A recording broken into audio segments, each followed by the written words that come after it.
Babbitty Rabbitty and her Cackling Stump.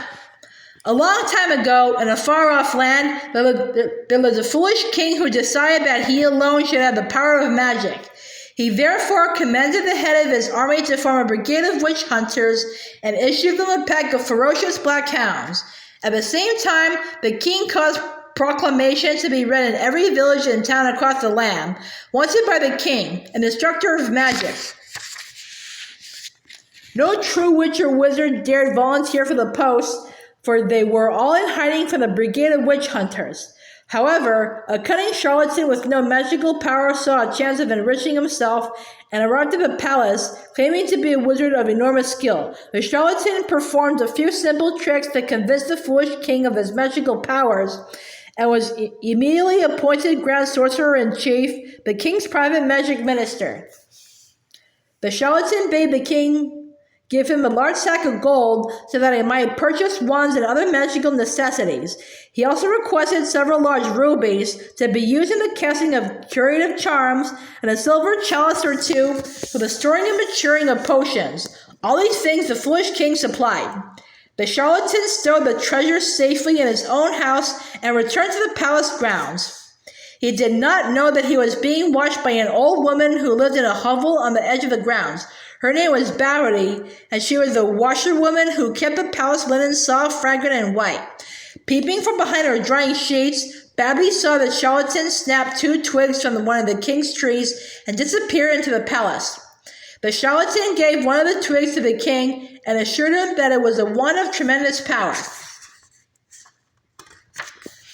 It will only work, however, to the charlatan, when you are worthy of it.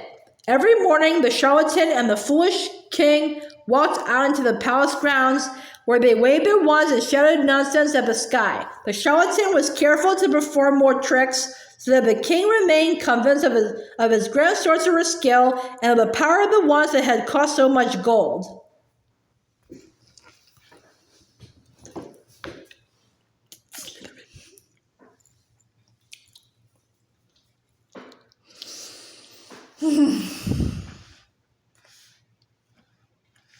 One morning, as the charlatan and the foolish king were twirling their twigs and hopping in circles and chanting meaningless rhymes, a loud cackling reached the king's ears. Babbitty the washerwoman was watching the king and the charlatan from the window of her tiny cottage and was laughing so hard she soon sank out of sight, too weak to stand. "I must look most undignified to make the old washerwoman laugh so," said the king. He ceased his hopping and twig twirling and frowned. "I grow weary of practice. When shall I be ready to perform real spells in front of my subject, sorcerer?" The charlatan tried to soothe his pupil, assuring him that he would soon be capable of astonishing feats of magic, but Babbitty's cackling had stung the foolish king more than the charlatan knew. "Tomorrow," said the king, "we shall invite our court to watch their king perform magic."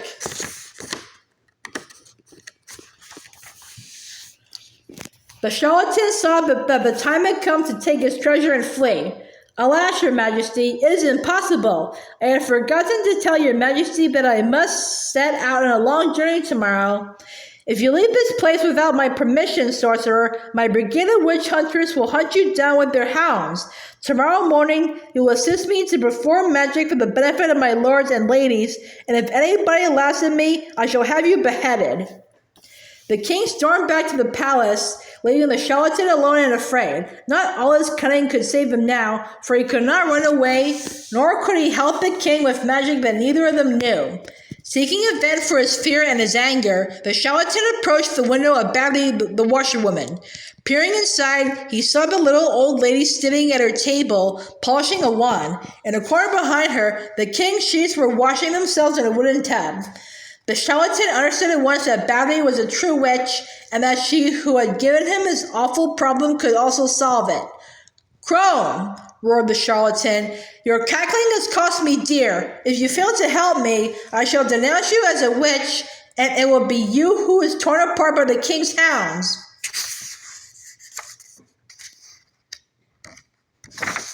Old Babbitty smiled at the charlatan and assured him that she would do everything in her power to help. The charlatans instructed her to conceal herself inside a bush while the king gave his magical display and to perform the king's spells for him without his knowledge. Babbitty agreed to the plan, but asked one question. What, sir? If the king attempts a spell Babbitty cannot perform, the charlatan scoffed.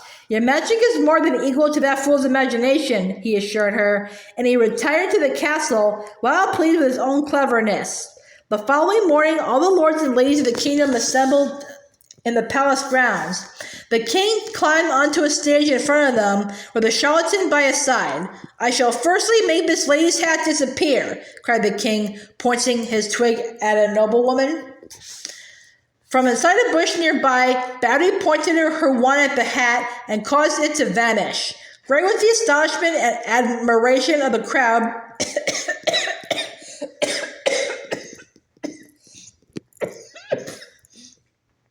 And loud their applause for the jubilant king. Next, I shall make that horse fly, cried the king, pointing his twig at his own steed. From inside the bush, Babbitty pointed her wand at the horse and it rose high into the air.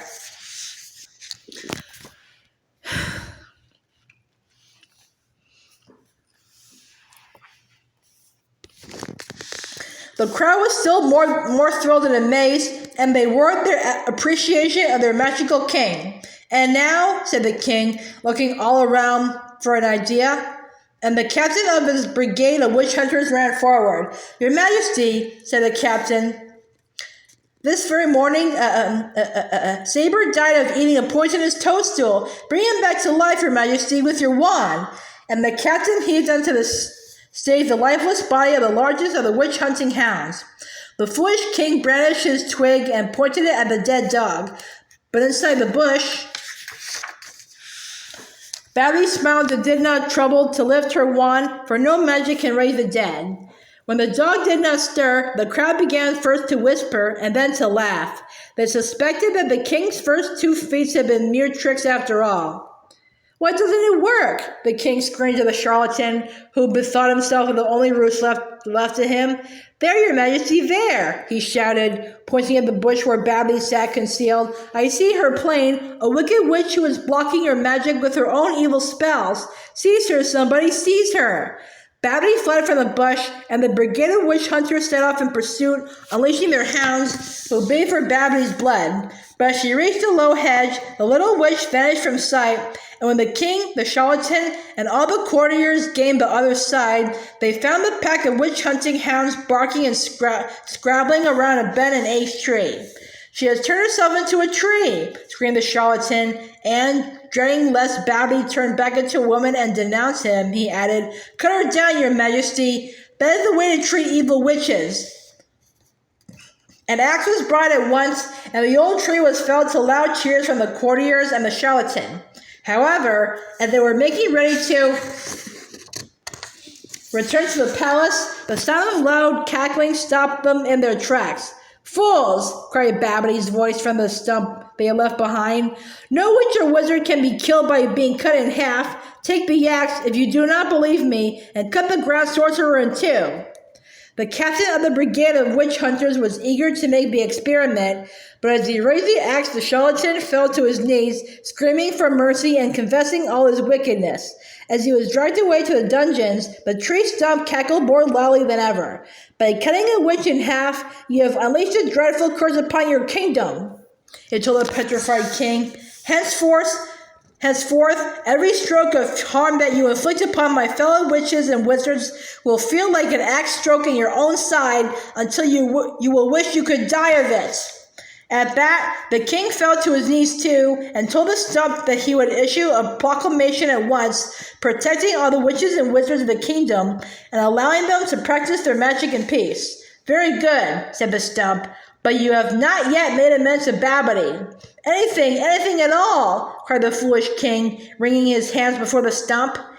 You will erect a statue of Babbitty upon me in memory of your poor washerwoman,